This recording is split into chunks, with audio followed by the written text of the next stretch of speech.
Chers web téléspectateurs, bonjour. Merci de nous recevoir chez vous dans le cadre de cet énième numéro de Ligne Directe. Aujourd'hui, nous recevons une personnalité, dirais-je, Monsieur Ivan Chisenko, responsable de la campagne de sélection des futurs boursiers étudiants de l'État russe. Avec lui, nous allons nous entretenir sur l'attribution de bourses de l'État aux étudiants gabonais. Monsieur Ivan Chisenko, bonjour. Bonjour. Bienvenue sur gabonactu.com. Merci beaucoup. Alors, le gouvernement russe a annoncé l'attribution de nouvelles bourses aux étudiants gabonais. Combien de bourses au total seront attribuées? Bon, cette année, le nombre de bourses allouées par le gouvernement de la Fédération de Russie aux étudiants gabonais a été maintenu à 55. L'année académique précédente, suite à la révision du plan d'admission des étudiants étrangers, il est passé de 55 à 63.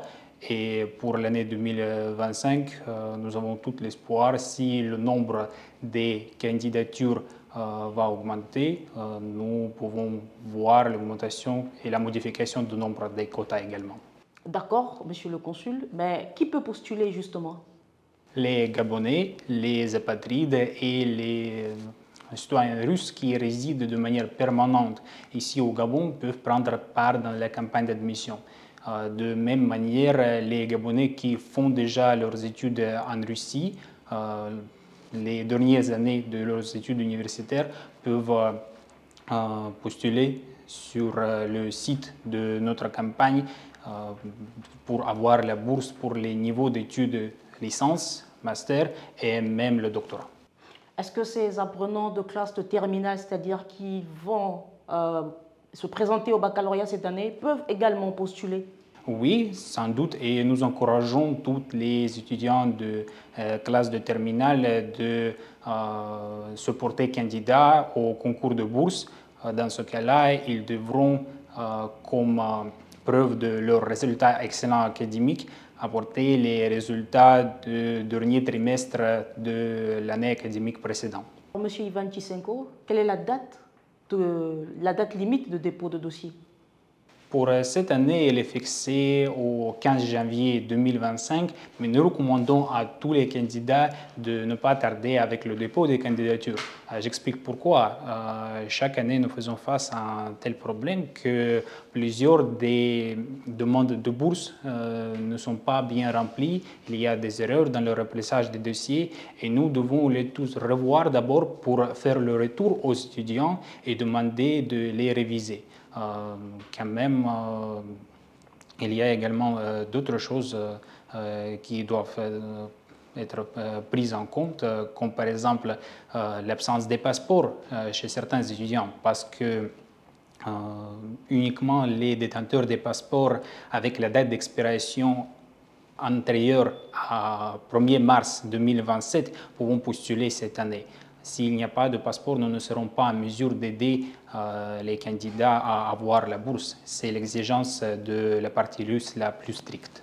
Quels sont les différents établissements russes qui sont mis à disponibilité et même le type de formation qu'on pourrait y retrouver? Bon, nous travaillons en coopération avec l'agence russe spécifiquement établie pour aider aux étudiants étrangers d'avoir la possibilité de faire leurs études en Russie qui s'appelle Rosotrudnichestvo.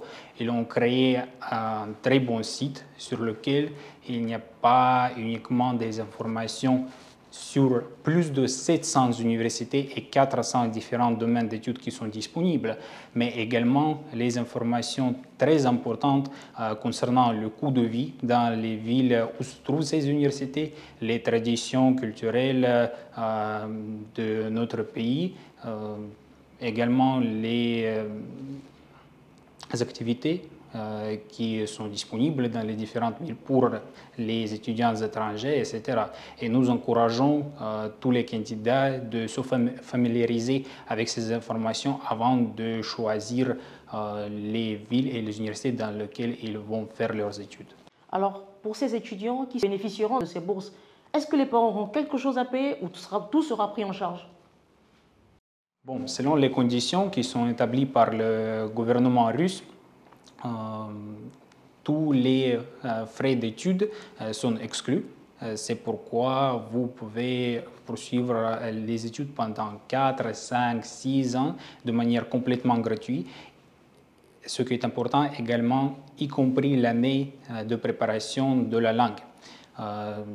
De plus, vous pouvez avoir une petite allocution de la part des universités qui varie d'une ville à l'autre suivant les conditions de vie dans les différentes villes russes. C'est pourquoi, encore une fois, nous vous encourageons, chers candidats, de se familiariser avec les coûts de vie dans les différentes villes sur le site que je viens de mentionner. Quand même, il faut tenir en compte que les billets d'avion sont pris en charge par les candidats eux-mêmes.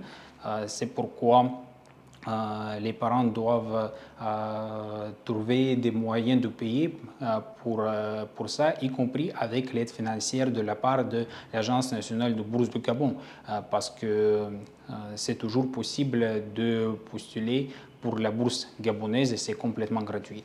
Combien de bourses l'État russe a accordé au Gabon ces 5 dernières années? Le nombre de bourses a été augmenté depuis l'année 2020 de manière constante et pendant les 5 dernières années, à partir de l'année 2020, l'État russe a accordé plus de 200 bourses aux étudiants gabonais.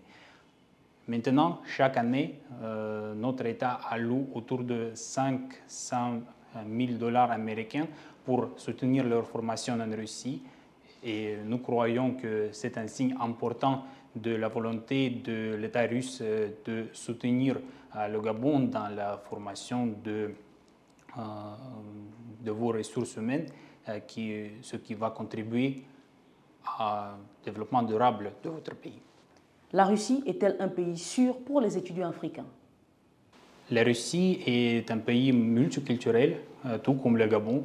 Depuis des centaines d'années, plus de 190 nationalités et les représentants de tous les plus grandes religions du monde vivent sous le même drapeau.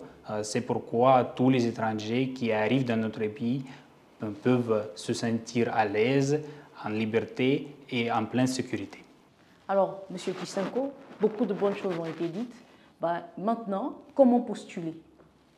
Tout d'abord, vous voulez trouver dans l'Internet le site educationinrussia.com sur lequel vous allez trouver toutes les informations que nous avons déjà discutées aujourd'hui et également postuler pour la bourse.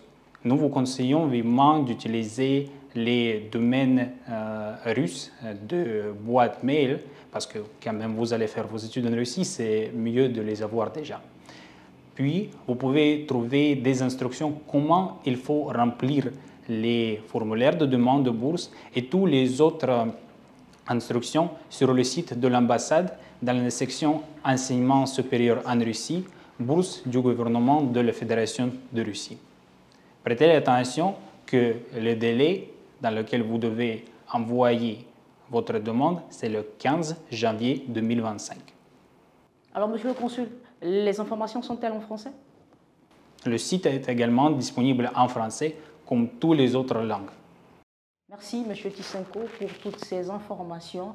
Nous recevions ici le consul de Russie, monsieur Ivan Tissenko, qui vous a tout simplement présenté les conditions pour pouvoir postuler à cette offre de la Russie. Merci de rester connecté sur gabonactu.com. On se dit à très bientôt.